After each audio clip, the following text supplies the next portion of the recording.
Today, I'll show you how to edit comments in Microsoft Planner. First, open Microsoft Planner in your browser, or open your Planner board inside Microsoft Teams. Sign in with the Microsoft account you use for your work or school organization.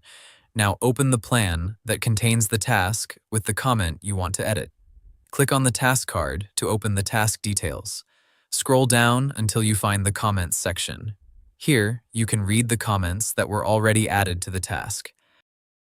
Now, it is important to know that Microsoft Planner usually does not let you directly edit a comment after it has been posted. So, if you made a typo, shared the wrong information, or want to change your message, you may not see an edit button for that comment. The simplest solution is to add a new comment with the correct information. Click inside the comment box and type your updated message.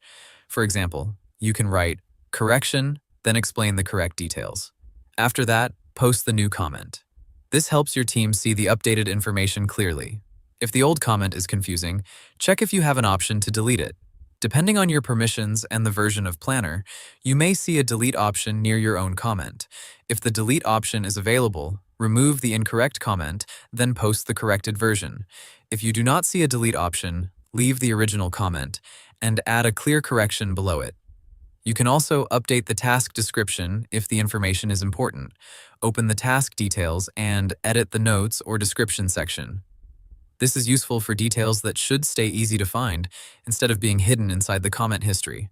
If the task is connected to Microsoft Teams, you can also reply in the Teams conversation or channel where your team is discussing the work.